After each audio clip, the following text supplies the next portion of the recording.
Hey, fam, it's your man Dante the Dark Knight. Welcome to another edition of Eagles Talk upon further review, where we recap and review the Eagles' previous week's game. It's been a long time because the last time we came on was last Thursday.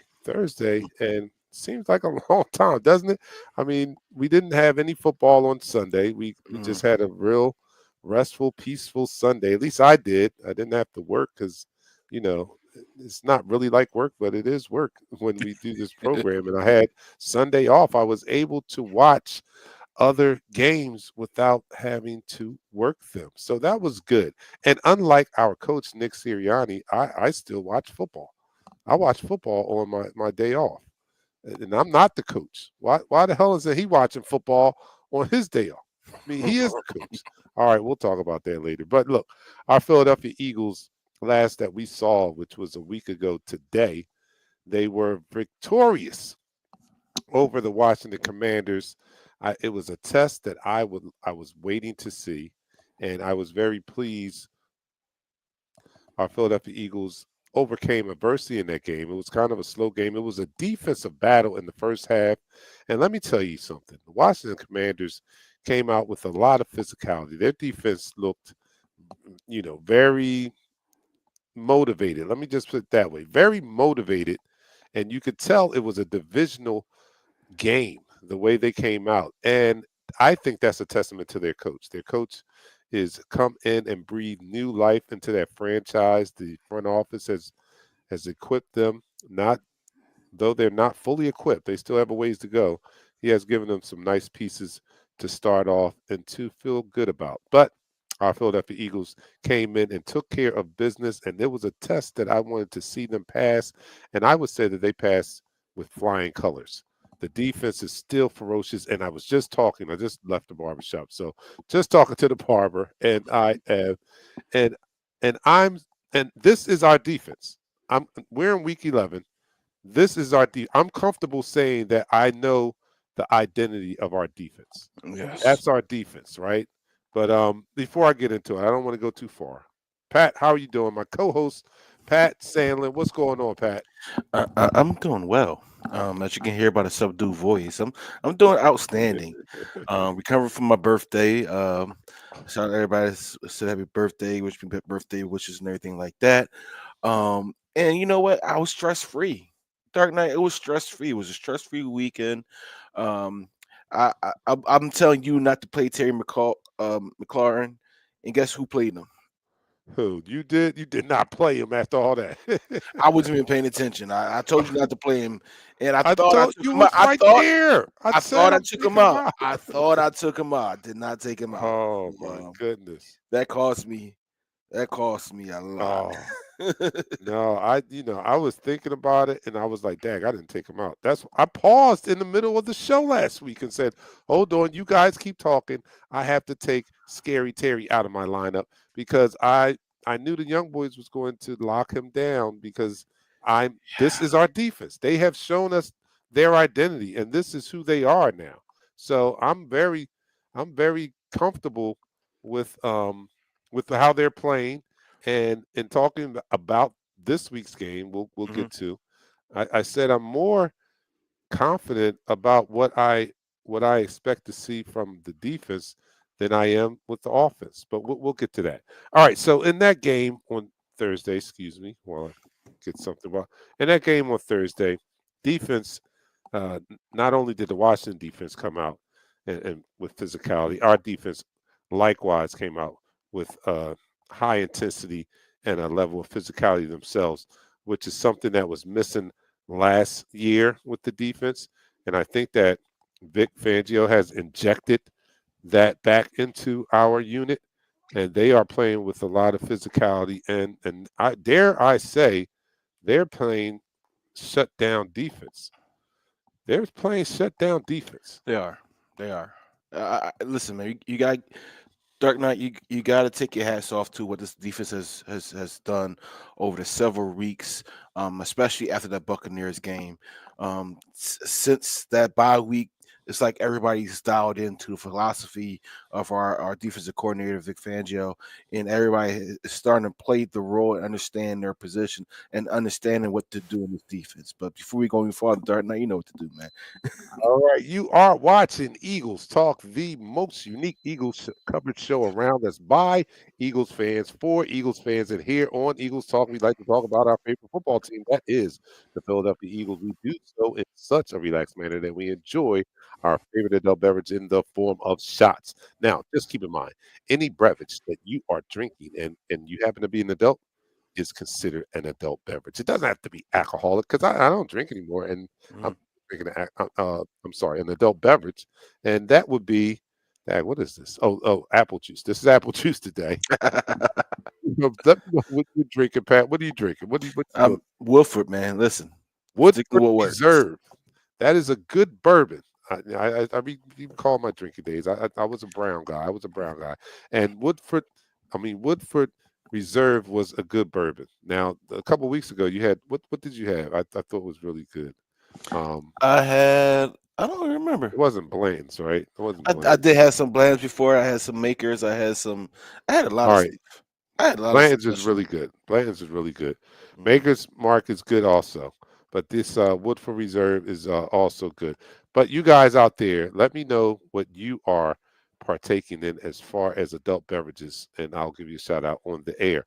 Mhm. So this is a shot to our Philadelphia Eagles, Yes, it eight is. and two, 6 game winning streak. Let's take a shot for them. Hold on, let me get the soundboard ready. Let me go. I'm not All right, ready. we got the backup if you're not ready. All right, all right, all right. I'm ready. All right, so here it is to our Philadelphia Eagles. Let's take a shot down the hatch. Three, two, one.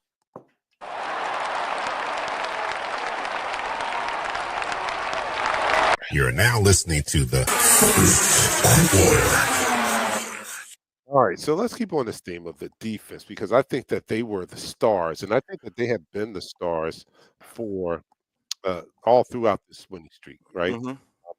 Like I said to my barber, I am more.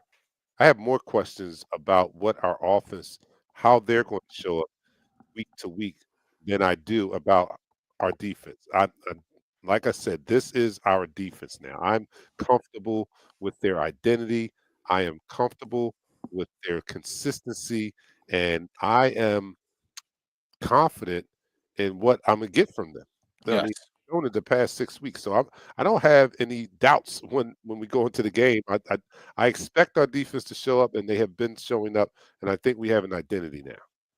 Yeah, we definitely have our identity, and it all starts with the front seven. The front seven getting the pressure and denying these quarterbacks, these pass lanes. Our linebackers getting back into their areas where their eyes are on the quarterback and they know where the quarterback wants to be. That first play, where Zach Bond actually almost intercepted the pass. He didn't go for the play action.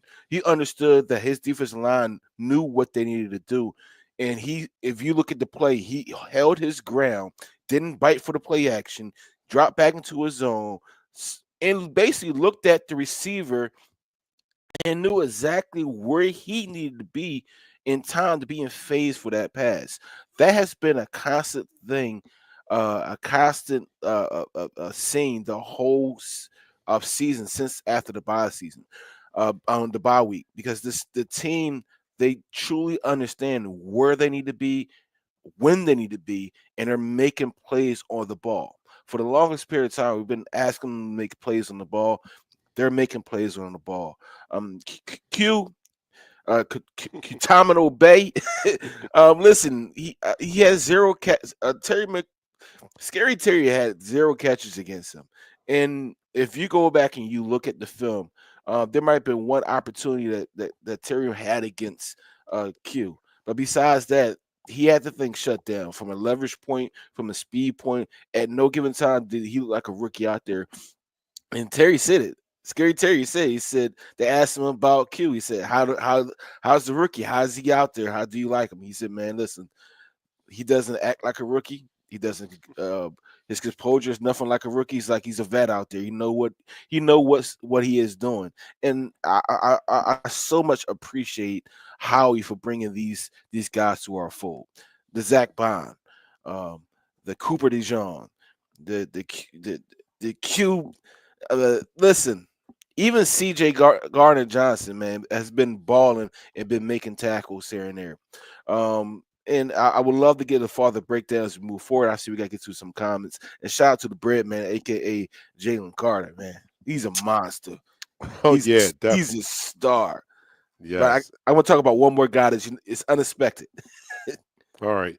Um, without further ado, let me introduce our third co-host of the night. That is not Nichelle. She's not able to be here with us tonight, and we wish her well as she attended a conference in Atlantic City.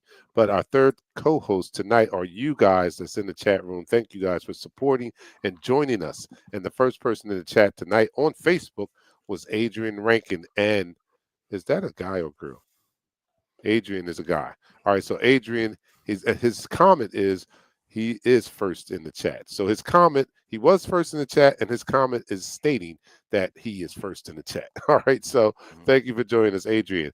Richard Layton says, Eagles family, what's up? He was the second one in the chat room.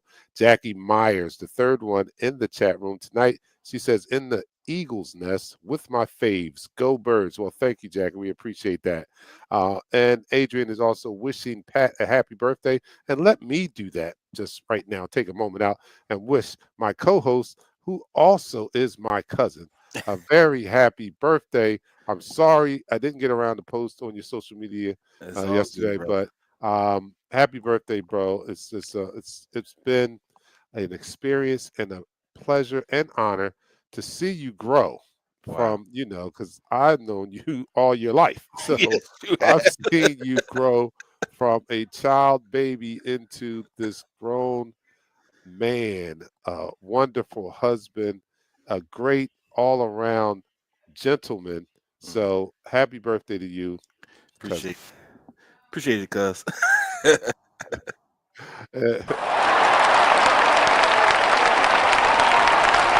I will take a shot for that. All right, take a shot. Take a shot for Pat's birthday. Richard Layton that says, them young men rookies showing out. Yes, they are. Eddie is in the house. Eddie, let me congratulate Eddie. Eddie had a little one. Eddie has a little one. You got Hmm. Eddie doesn't he didn't say anything. Like we're not family anymore, huh, Eddie? Eddie, you didn't come in here and say anything about you and expecting a baby or anything like that. Are we your work family? Do you like keep you separate your work? Are we your sports family? You know how you do at work? You have your work family and you separate it from your home family. We're his sports family, and he has separated us from his real life family. But Eddie has a newborn. So I want to congratulate Eddie out there. I Congratulations. just happened to come by his social media page, and there he is with the little one. And I'm like, Eddie, did you have a baby? Not that he had it, physically himself, but I just saw a little baby there. So shout out to you, Eddie, and congratulations. Let's give it up for Eddie. My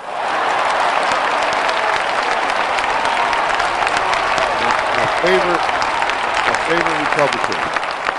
Um, and Eddie, your baby's going to be a Democrat. Okay, all right. Anyway, Rachel is out there. She says, "Hi, guys." All right. So getting back to the game, right? So we're Yeah. praising the defense. We have a solid identity on defense. At least in my opinion, we have a solid Hmm. identity on defense. They are showing up every week, and I am happy to hear that. I mean, happy to see that. Yes. And Yes. surprisingly enough, though, as we move to the other side of the ball, it's the offense in which I worry about now because I don't know what I'm going to see. Now, as it pertains to the Washington Commanders game, Hmm. they did just enough to win the game. You They did. were slow. It was slow, and I have to credit some of that to the Washington defense because they were not relinquishing much. So I'm not going to say that it was all the offense's fault. The Washington Commanders definitely had some say in why that that offense was not clicking in the first half. They did a heck of a job, very very physical D line, and they came to play and they came to, kick over our grill, put their hand in the potato salad, and piss in the lemonade. That's what they came to do when when they came here. and they were successful in the first half. It was 7-6 after 2 quarters. Yeah. But the defense, I mean, but our more talented roster, I believe, eventually wore them down. We did continue to run the ball, and that is something that I will give credit to this offensive coordinator. We've seen in years past where we don't think they run the ball enough. Well, not only did they run the ball enough, they were committed to the run. They did not give up on it when it was not yielding a lot of Mhm. ground. They didn't give up on it. They continued to pound, pound, and in the second half, I think they just wore that Washington defense down. Yeah, they did. It was just like a heavyweight fight, where we know this boxer A, is much better than boxer B, but boxer A know that boxer B can't hurt him, so he toys around with him the whole game. He even lets him go up on a scorecard once in a while, right? Then what they call the championship rounds, we basically hone it in. And that's what the team did. Basically, what the team did in this game. Because in the fourth quarter was 10-12. It was Mm. 10-12.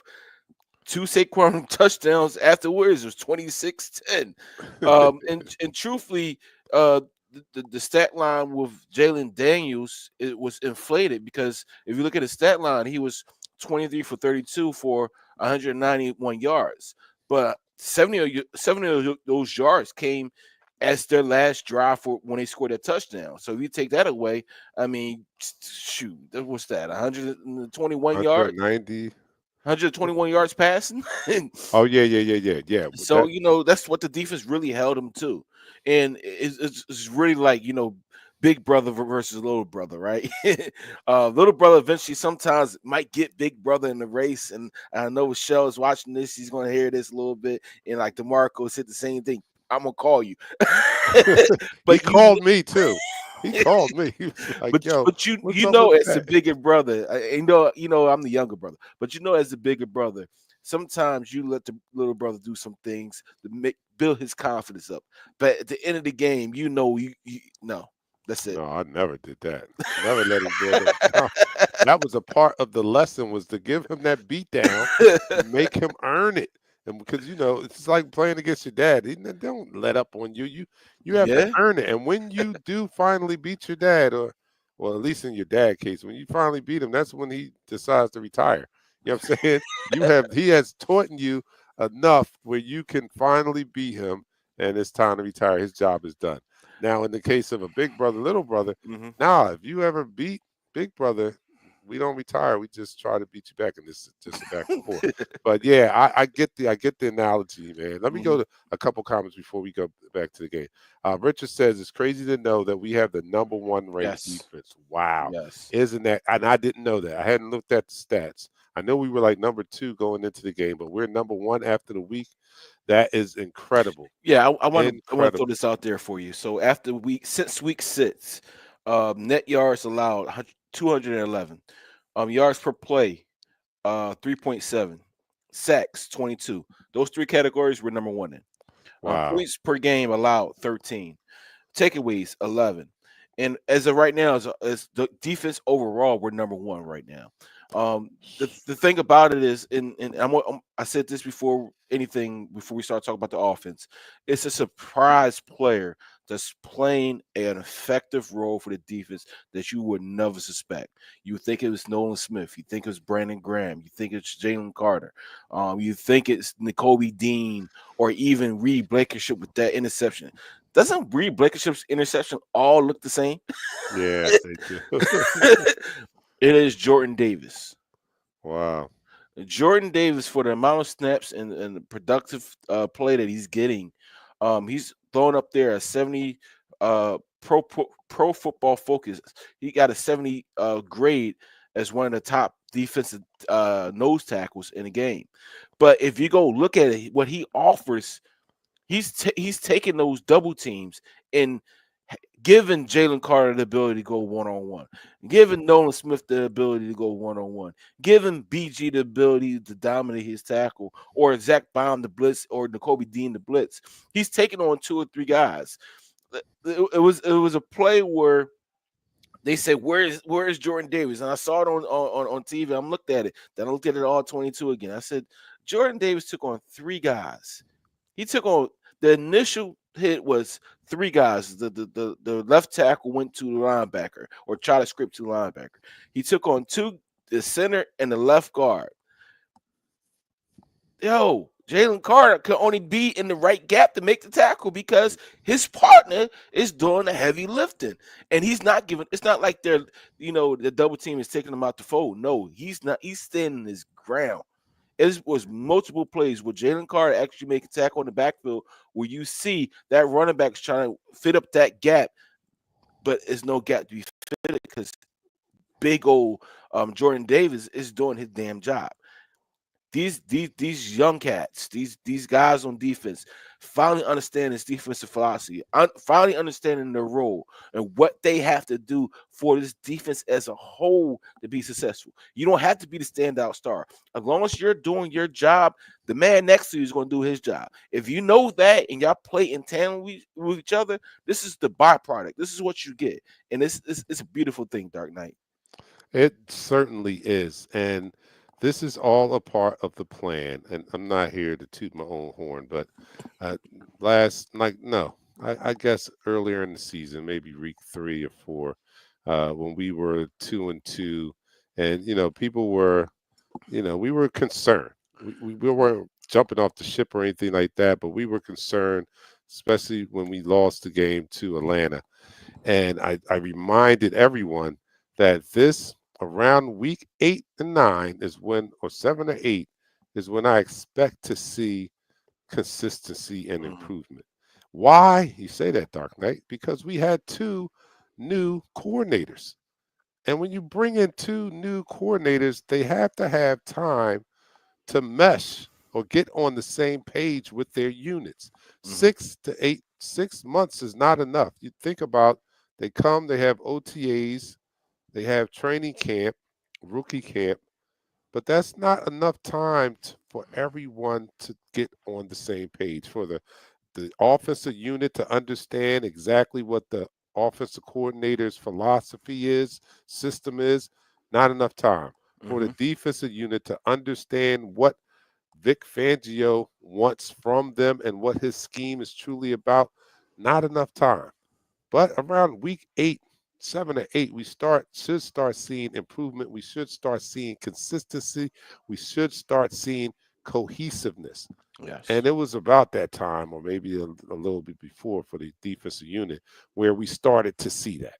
Mhm. We started to see that. And now in last week's game, it's quite evident that now the defensive unit and the defensive coordinator are definitely on the same page. They're not even just on the same page, they're in the same sentence. They're in the same sentence on the same page. That is how cohesive this unit is. That is how in tune that they are with their defensive coordinator, man. And it's a beautiful thing to watch, because in the previous 2 or 3 years, we were getting variations or disciples of Vic Fangio's defense. We loved the philosophy, so we were hired defensive coordinators that came from his tree or ran that philosophy. Well, now we have the architect of that philosophy, and you now see what it looks like when the originator, with some good talent, actually runs that. I would dare to say that this defense is better than the defense that we saw in 2022 when we went to the Super Bowl. I would dare to say that. And I know that defense had the third most sacks in NFL history, but we all agree, even with that, even with them being a top 3 defense that year, they didn't seem to pass the eye test to us, because we're Philadelphia Eagles fans. And if one thing we know what a dominant defense look like. I mean, we had the 92 Eagles here, one of the best defenses of all time in history of NFL. We've had Jim Johnson defenses here.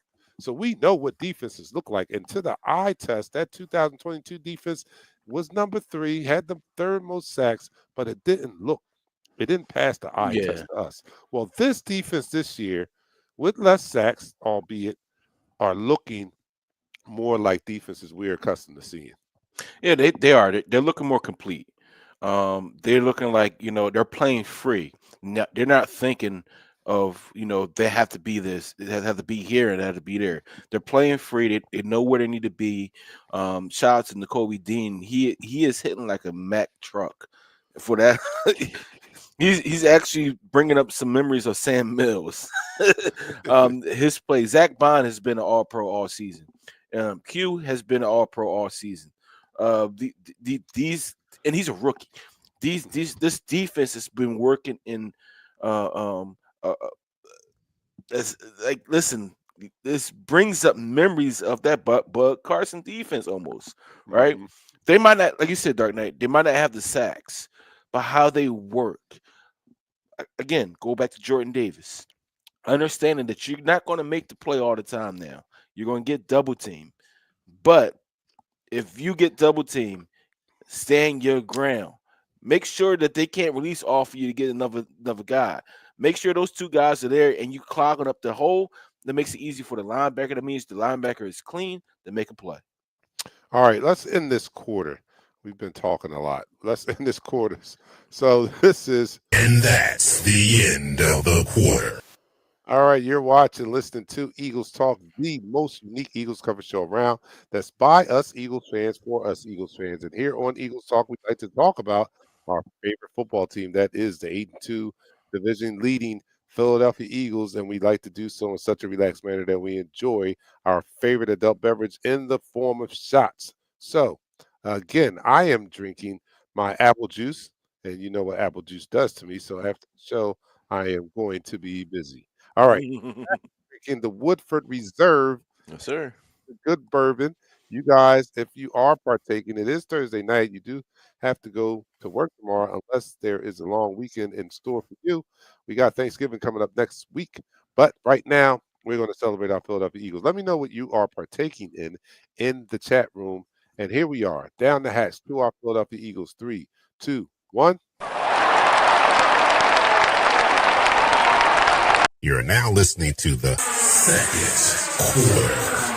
So the second quarter, we've talked a lot about the defense, man. Mhm. Come on now. I mean, they are the number one ranked defense, so they're worthy to be talked about. Let's put it Yes, they that way. are. They're worthy to be talked about. But let's talk about this offense that I still say, even with the performance of the number one ranked defense, this offense is still our most talented side of the ball. I mean, Mhm. we got to look at it. We got AJ Brown, we got Devontae Smith, we got Saquon Barkley, we got Jalen Hurts, we got Goddard.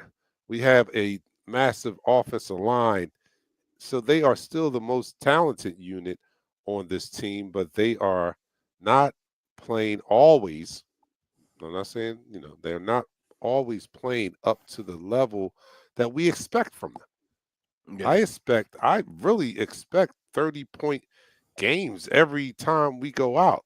When's the last time we were explosive like that? We were explosive like that in 22, right? We were explosive like that We in were 22. we were supposed to so much in the first half in 22 that we Yes, got mad at them not scoring in the second half. We said, "Yo, right. down the road, we're gonna need y'all to score in the second half."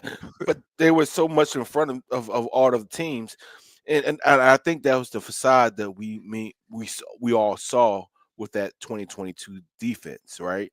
Because we put up so many points, we forced teams out of their comfort zone to start throwing the ball. When you start throwing the ball and we're just sitting back in coverage, now our pass rushers are getting after you. Now that's how you inflate those numbers. Now this defense and this offense is not scoring in the first half, so the defense got to come alive. And I think is rounding our offense into something that's going to be a juggernaut down the road. Um, like I said, we have a lot of talent on the offensive side of the ball. Saquon Barkley, y'all know the names. I don't have to run down the list at all. I don't have to run down the list. It all harps on Jalen Hurts being effective, being efficient, and being decisive of what he needs to do as a quarterback. If he has to get the ball to the running back, swing the ball to the running back, because now you have a playmaker. Don't get me wrong, Miles Sanders was a playmaker, all right, but he wasn't Saquon Barkley level. Yeah, he was not. He was not Saquon Barkley level. And now this offense is still very talented. I just think that they are still feeling the weird. You know what? I heard someone talk about. they expected to see a more explosive offense, Hmm. right? And I kind of agree with that. I was expecting to see a more explosive offense. What I think happened, and when I mean a more explosive offense, I mean a more a bigger or more explosive aerial attack. That's what I Hmm. expected because that's what we saw in 2022, right?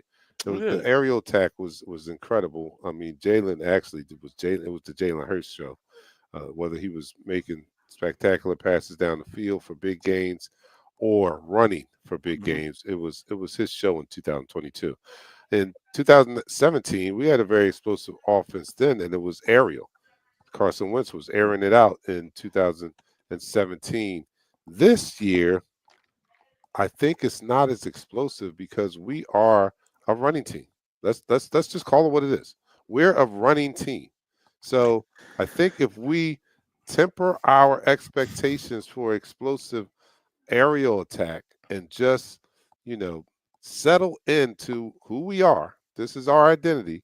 And not that this identity can't change between now and the end of the season. It most definitely can. But today, we are a running team. Everything goes through Saquon as it should It should. because he is the the best offensive player that we have. And I don't know if we would say that coming into the season. It might have been neck and neck with him and AJ because AJ is just he's phenomenal too. Listen, But you got. after seeing Yeah. what he has done thus far this year, Mm. Saquon is definitely the best offensive player we have. So to make him the focal point of an offense in which he's the best offensive player is not a far fetched thing, but it does make you have to temper your expectations for explosive aerial attack. As long as we win the game, and we have been doing that 6 weeks in a row, and he has been doing an awesome job, and I'm okay with that. But I think that's what we need to settle in and accept that we're a running team. Listen, I kind of agree with that to a certain extent. Okay, you got Soul Batman, you got Skinny Batman, you got Superman. I don't know what you're gonna call Jalen Hurts. He's probably gonna be the Green Lantern. Dallas Goddard could be the Hulk, whatever. Um, but when you got Superman, you kind of defer to Superman in different situations. All right.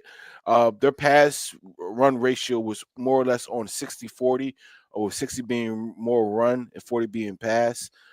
They ran the ball 40 times. They dropped back about 30 times to pass the ball last week. Their bounce on offense about yards. They had 221 passing yards to 221 rushing yards to 228 passing yards. So they're a balanced team. What happens when you have a team that is balanced, that can be great at both? You have an unstoppable force. That means, if you stop my pass, I can't run the ball. Now I might lose. No, if you stop my run, I can't pass the ball. Well, if you stop the pass, we can run the ball down your throat. If you stop the run, we can throw the ball down your throat. This team is now becoming the team we always wanted, a balanced team where they're running the ball efficiently. They're passing the ball effectively. They're being one team on offense. And right now, we're just waiting for that that to click, like the Detroit Lions. Detroit Lions is peaking right now. Hmm. 52 points against the Jaguars. A B is the Jaguars. We put up 22 points against the Jaguars. It was 22 nothing at one point, and it looked like it was a laugher, right? It looked like a laugh. We took our foot off the gas pedal, and it gave them a little hope right there. But what the Detroit Lions is doing, the Philadelphia Eagles could be doing the same thing. And we're right now, I believe we're more of a physical team than they are. Um, we have to start on a hotter streak in the first half, and be more effective in the first half. Get the points on early. Let the defense do their thing because they're going to hold it down for us. Yeah, well, all the points that you made are valid points. I'm going to go to some comments here because the people are talking. Number one, let me go back. Dion is in the house. What up, Dion? Dion says, "What's up, family?" Well, first of all, let me cut you up to speed, Dion. Dion, Eddie had a brand new baby girl. Eddie is going to be very upset because this baby girl is going to be a Democrat. This baby girl is going to be a Democrat, and Eddie is a Republican.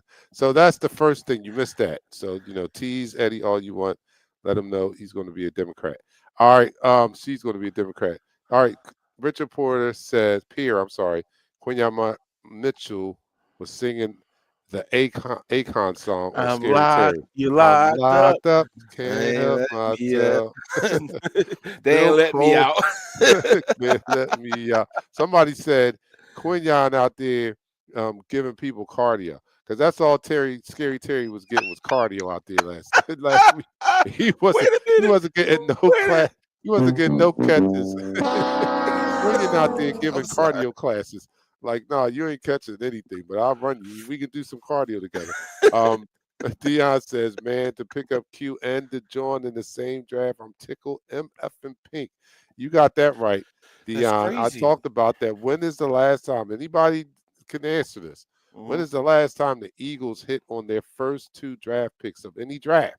Of any draft, when have the Eagles acquired this level of talent?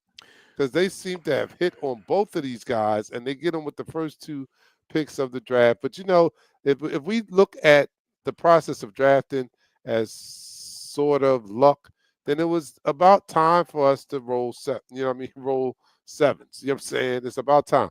Tony Burren, our resident from down under, says, "Is having so many mouths to feed the problem, or is that what's taking time for the offense to click?" I really think that Go ahead. I really think that Kellen Moore is more creative than what we see. I Hmm. think that his hand is being forced to feature the run game. And I think, and again, the run game never looks as sexy as the passing game. This offense is still good. This is now to make this comparison to what I said about the defense, right? Hmm. In 2022, we had the number 3 defense, third most sacks in the history of the league, but it didn't pass the eye test to us, right? But it was a good defense, didn't pass the eye test. We're doing the same thing. We got the same problem going on in the offense right now, right? So this offense is not bad. It is producing. It is producing wins. We are, I forget where we are in scoring, but we're in the top 10 in scoring. But the eye test to us is not passing the eye test because our eyes want to see AJ. Our eyes wants to see Devontae. And we do see them, but we don't see them as often as we would like. So we it looks like this offense is not producing, but this offense is most definitely producing. This is what you have to do, people. All right, take my advice right here. This is what you do. Don't look at Detroit. All right. Don't do that. All right. Don't look at the Ravens. Don't do that. Okay. Look, keep your eyes in your own yard, right? Because that's where the problems arise. When you start to look at outside of your yard, when you start to look at at the neighbor's grass, you think it's greener. You want your grass to be just as green as that grass. Be happy with the grass that we have. We have good grass. We have good grass, and we're winning. We're at 6 in a row. So that's what I'm going to suggest to you guys out there. Look, keep your eyes in your own damn yard. I know the grass looks greener in the other people's yard, but we have a hell of a lawn. We have a hell of a lawn here. You know what I'm saying? And as it evolves, because I think that we do have a offensive mind uh, so brilliant that as things change, because this is a move, counter move type of league. This is chess, not checkers. Hmm. So there's a move and then there's a counter move. So we are doing well in the run game now, but better believe that defensive coordinators are going to catch up and they're going to start, really concentrating on stopping that running game. And that is when you're going to see that passing game, that aerial attack Yeah. open up, and you'll see the value or the skill set of our offensive coordinator, Kellen Moore. That's exactly what I think is going to happen. I think right now teams are so scared of Devontae Smith, so scared of AJ Brown beating them. So scared of even Jahan Dotson, who's not even getting the volume of catches. Dallas Scott is coming back. They're scared of the passing game with the offense that they're not even devoting their time to stopping a run at times. Washington so happily has a good front seven, right? They have a good front seven, so they can stop the run with their front seven. And I told a Washington fan this. I said I can appreciate what your GM is doing with that team and building that team and building it the right way and being the little brother to us and doing what you need to do to build a foundation first, then build out. I can appreciate that. You're not there yet, but the thing about our offense, right? We're number 8 in scoring. We're number 8 in yards. We're number 4 in yards per game. Right. This is from our intern. number 5 from yards per game. So Okay. we're in the top 10 in all the major categories necessary for offense. But yet we haven't aired it out yet. The sexy thing is to air the ball out, to get the ball to the wide receivers, the aerial attack, beat Peyton Manning, beat Tom Brady, beat John Elway, beat Dan Marino. But you know what wins these games? That clock. Mm. That clock. If you're able to be effective in running the ball and keep the ball away from the opposite team, what does that do for you, Dark Knight? And that gives you a higher percentage chance to win. And that is what we have been doing all in these last 6 weeks. I am very satisfied with how this team has performed in the Hmm. past 6 weeks. I think that we are definitely in a rhythm. Well, let me hold that thought because we have to end this quarter. Let me end this quarter. And that's the end of the quarter. All right, people, you are watching and listening. If this is the audio podcast, you're listening to the most unique Eagles cover show around. That is Eagles Talk. Uh, and here we like to talk about our favorite football team.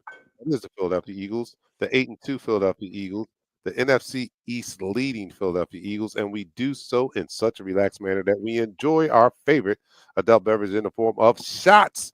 I don't do shots anymore, but when I did, I liked tequila. Tequila was my shot of choice. I could drink. Oh man, I got some tequilas here that you will enjoy. Ooh. And Pat is doing the Woodford Reserve. You guys, I think Dion did let me know what he was doing. I forgot. I think it was Eli James, Elijah Craig James, Craig. Elijah Craig, yeah. Elijah The Craig. rye. The Look, I rye. wanted to say Craig James. I'm mispronouncing the names like I am drinking, but I am not. All right, so here we are. Everybody, raise your glass to our Philadelphia Eagles, and let's take this down the hatch. 3, 2, 1. You're now listening to the third quarter.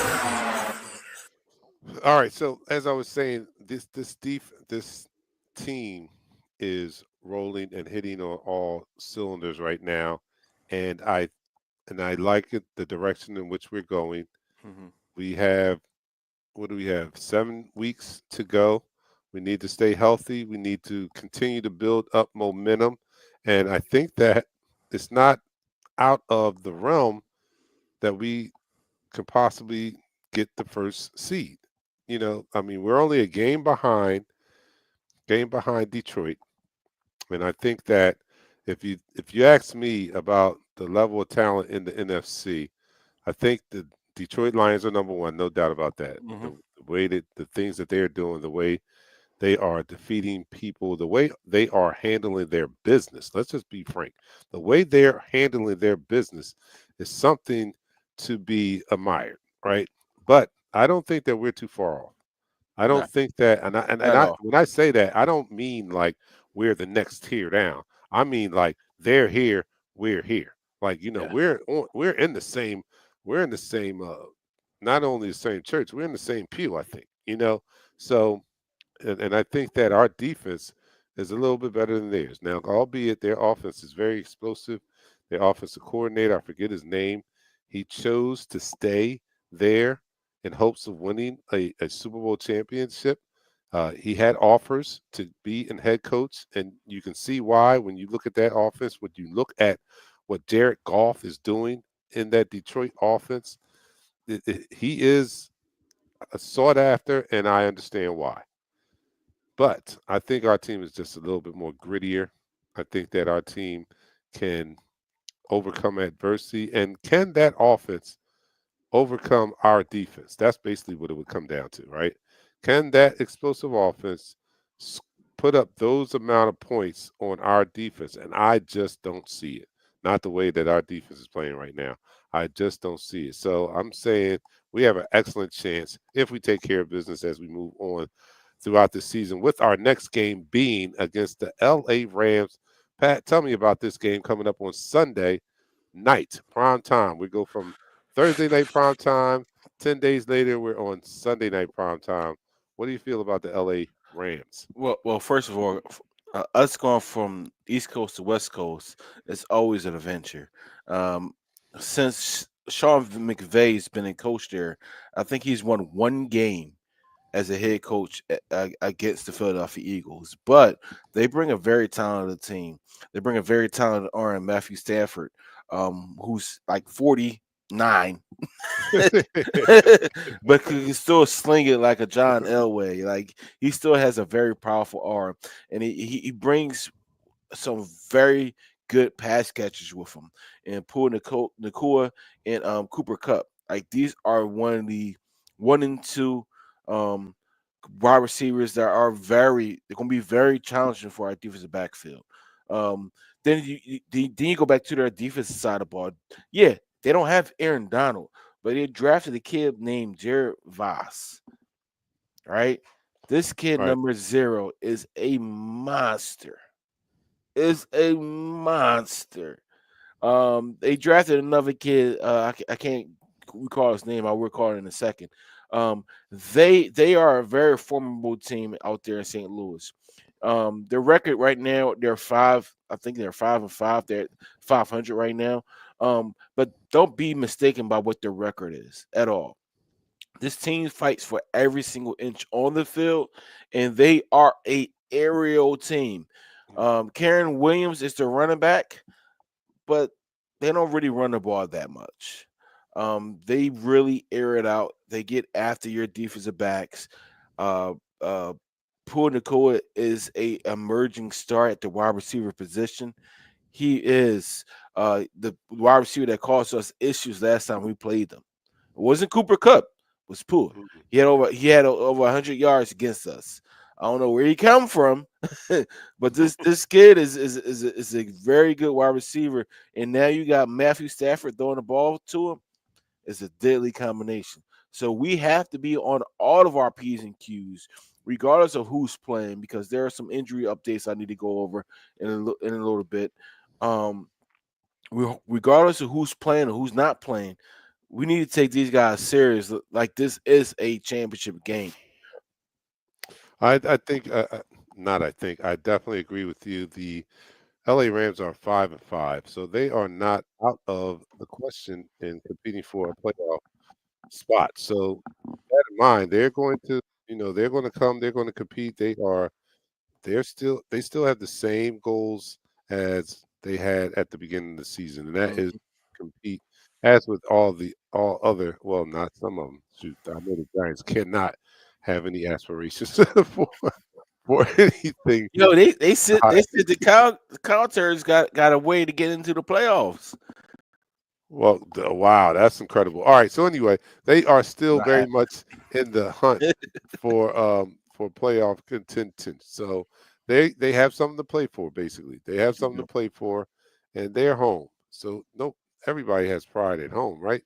So they're going to come out. They're going to give us a tough contest. At least I think they intend to. It's going to be up to us and our job, as we have done in the past 6 weeks, to quell that feeling of Mhm. competition or competing. So, and I think that we will. I think that we will. It's going to be a tough task. It's going to be a tall order to do this, especially on the West Coast. Like you said, that travel to the West Coast does something to a team. So I hope that Nick has given them the appropriate motivational speech as we leave to head to Los Angeles, and hope that that speech is inspirational, that it makes sense, to them, that it makes sense to them, and they That's funny. comprehend the motivation that he is trying to convey to the team. I hope that, and let me just take a moment out right now and apologize to Nick Sirianni.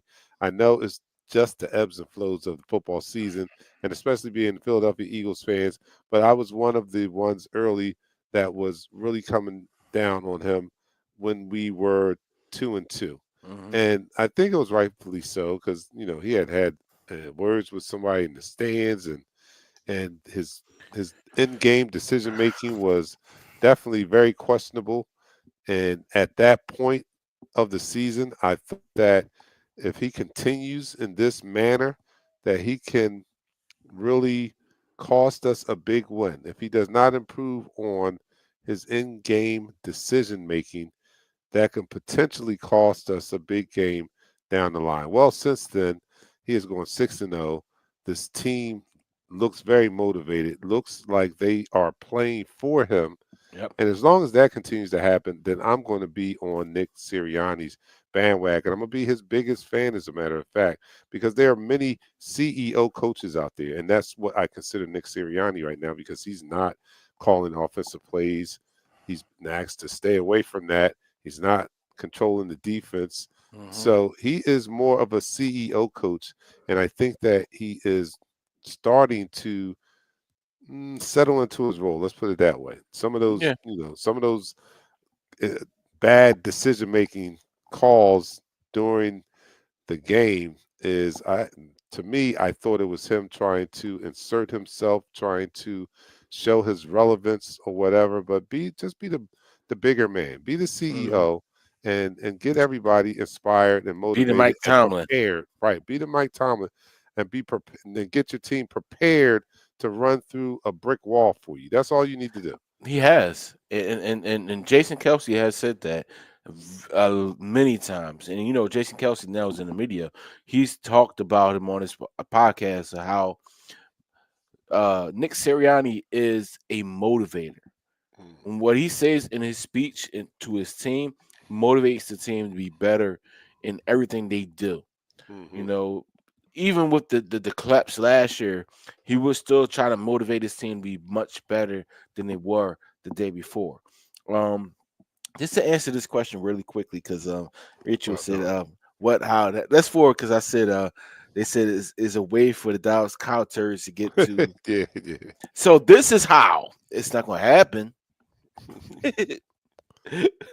Cowboys went out. Cowboys went out. That's not happening. They're gonna lose to Washington. Commanders beat Eagles in Week 16, and we both lose out. Commanders and Eagles lose out. It's not happening. We winning this week. Giants beat Buccaneers. Saints beat Falcons. It's a lot. All right, it's a Yeah, it's lot. a I'm not lot. gonna go through the whole The moon thing. has to align with the stars on Saturn on a third Tuesday of the third month for all this Listen, to happen. And if it does not align in that manner, there's no way they're making the playoffs. So if that's what they're going off, I don't think they're going to be in the playoffs. Let me go to some comments. I've been neglecting you guys. I apologize. And here, John Baptiste agrees with me. He says, I too owe him an apology. That is Nick Sirianni. I got on his ass about those 2-point conversions, but he knew Jake was struggling and he was protecting him. That is something right there, isn't it? Wouldn't it be something if yeah. he came out and admitted that? We would be like, Nick is a genius. See that? Leave Nick alone. He knew what he was doing. Yeah, he might have known what he was doing. Maybe he did know that Jake has been struggling. I don't know what kind of emotional problems Jake has going on, but the coach would know because he's there with him every day. So I don't know. I'm just speculating, but I do apologize because he has turned it around. And just when I thought he lost the locker room. Well, I thought he lost the locker room last year. That's when I thought he lost the locker room. He has No, come. he lost one individual who teared up the locker room. That's no longer with us. Okay, well, whatever the case might be, he is back this year, and his team seems motivated to play for him, and that's all that is about as a head coach is getting your team prepared and ready and eager to go out there and whip some ass, and they seem to be doing that right now. All Yep. right, here is one from Dion. He says, "Listen, man." And look, I'm saying it how I hear it in my head. Listen, man, the Birds have amassed over 20 million fans worldwide. Stop all that apologizing, Dark Knight. Mhm. He better do the right thing. He better do the right thing. Yeah, yeah, I get it. I get it. But I do this because I was just talking about this to someone, right? And Mhm. they from New York. So I was explaining to them how Mm. Philly sports fans are, right? And I said that if you are any type of professional athlete in Philadelphia, it would be, I would suggest, advise, urge that you not listen to sports talk radio Mm. because the average Philly fan is going to give it to you rough, rugged, and raw. And if you don't have this skin thick enough, it's not it's not the arena for you. It's not the arena for you because we come for the jugular when we don't feel we're getting the best from our sports figures, right? Mhm. So just as that is the case, and we gave that to Nick, especially when Atlanta came back and won that game, we were killing Nick, right? So for having to endure that and still keep your wits about you and still keep the team on the same page, all in unison, in lockstep with the main thing being the main thing. If you can do that, I have to take my hats off, and I will apologize. I do, Dion, and I'm not soft. I'm just being a man. All right, I, so I don't apologize because I always believe in Nick. I feel like Nick Sirianni embodies what it is to be a Philadelphia Eagle fan. He to me as a coach, he is the South Philadelphia prototypical South Philadelphia fan who's the head coach. He yeah, does everything a fan would do. I'll be ready to run Nick ass out of here. Soon as it looks questionable, my ass be ready to run Nick's ass out of here. So I'm apologizing for having such a short fuse because he would have been. We wouldn't even if I was the GM, and Michelle would kill me right now because she Mm, always preaching about, come on, be smart, be serious. yeah. It's not good business. We can't have cohesion or consistency if we keep firing coaches. Well, this is a good thing that I'm not GM because his ass would have been out of here at the end of last year after that meltdown.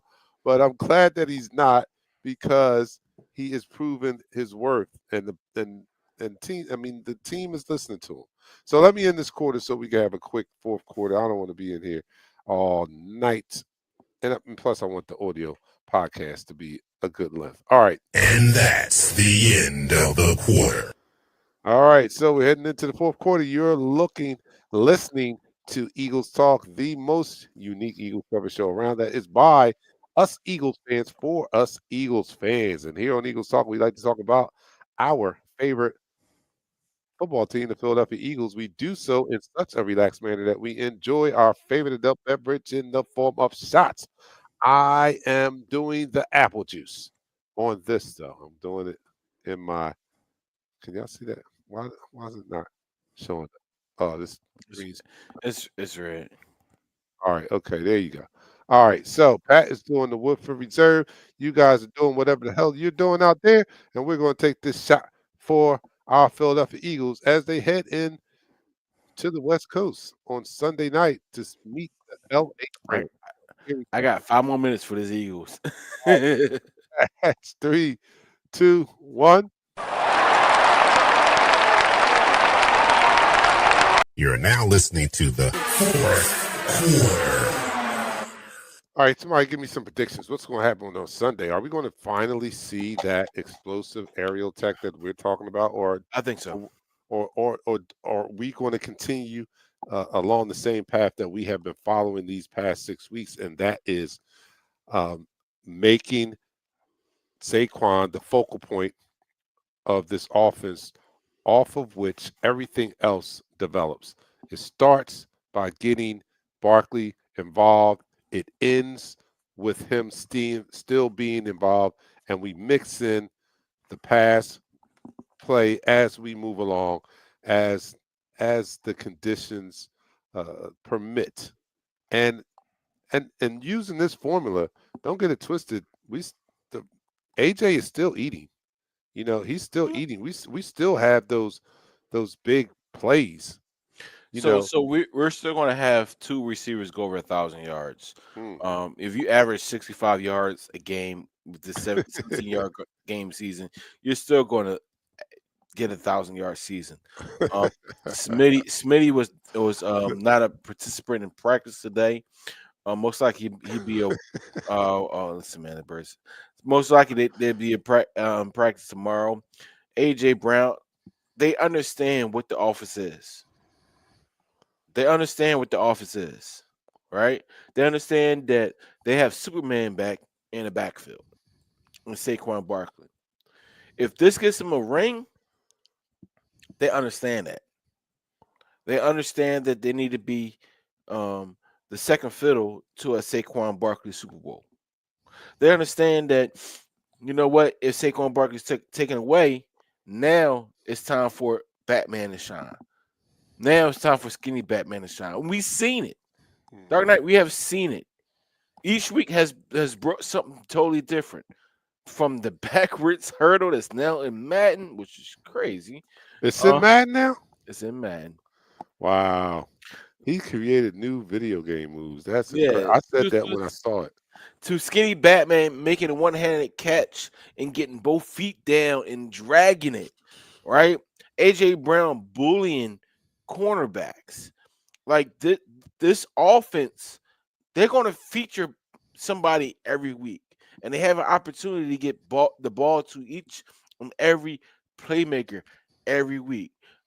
The question that we have to ask: when the ball's in your hand, what are you going to do with it? No, no, that's not the question. The It bigger is. question is, No, what the the question. hell is Dr. Pepper and cream soda? What is that? Turn up. Does that taste Oh, good? I mean, I need to know, John Batiste, what is Dr. Pepper and the cream soda about? It intrigues me because I am imagining how that would taste. It sounds exotic. It sounds like it may be good. It sounds like it may be good. So that is what John Batiste is partaking in: Dr. Pepper and cream soda, and turned up. He said. Uh, Dion's coming at me. I can't even pronounce this big word. Oh no, he says, "You big Rudyard Kipling sounding face ass. If you can keep your wits about you while all others are losing theirs and blaming you." this is So he's supposed to be coming at me for rootable. Is defending. that supposed to be rootable? Really? I Yeah. don't. Bill Kroll, our kicker should not be making it rain or anything else on Saturday and be good on Sunday. All right. So He's practicing. He's been practicing since the stadium closed for all fans. He's been in the stadium since then. And when they fly to the West Coast, which they should leave tomorrow, they should leave tomorrow, but they're probably gonna leave on Saturday. Truthfully, if I yes, was the player of personnel, I would leave today and have a practice to get everybody assimilated to the time change. And I saw a comment about the time change. They hate the late games. It's actually in our favor when it's a late game when it goes to the West Coast. because it's closer to our time, right? It's much closer to our time. It's much closer to Yeah. our the bodies being awake of our time. Even Yeah. though it's 8:30 there, I mean it might be 11:30 here, but they're woke. The ones that we lose all the time is the 1 o'clock games. The 1 o'clock games on West Coast. This is not a good game for us. It's 9 o'clock. Yeah, no, you don't want the 1 o'clock game. They don't even play 1 o'clock games out there, They do. right? They can't because I mean, don't get me wrong. They play 1 o'clock games their time. Yes, their time. They don't play 1 o'clock games our time because that would be 9 o'clock in the morning, Yeah. right? I So was in Vegas and the Eagles was playing the game. I'm like, oh, what time is it? I don't even yeah, know what my body didn't know what time it was. I'm like, hold up, is it 1 o'clock? Is it 4 o'clock? He said, no, it's 6:15. I said, it's 6:15 and the game is starting. What? Give me a drink. yes, I have heard of him, Dion. I have. All right, so look, we're going to get out of here because it's time. It's time to go. So we're going to end this quarter, man. We thank each and every one of you guys for And that's the end of the quarter. joining us in this week's edition of Upon Further Review, where we recap the Eagles versus the Commanders. And we are looking forward to our Philadelphia Eagles and their 6-game winning streak and their 8-2 record going out to the West Coast and taking on the LA Rams. Everybody, enjoy your weekend. Come back here. And when's that? Oh, that's at nighttime. All right, so come back here Sunday night, 7:20. We're going to do a 7:20 start and pregame with your favorite Eagles cover show, and that is us on Eagles Talk. So I'm your man, Dark Knight. For Pat and Nichelle in her absence, we wish you a great evening, and we'll see you on Sunday. We're out. Peace. We go live in 5, 4, 3, 2. Smash him up, crack that fool. Quarterback crack, yo, sack that fool. Hit him, hit him, hit him, hit him, hit him, hit him, hit him, hit him, hit him, hit him, hit him, hit him, hit him.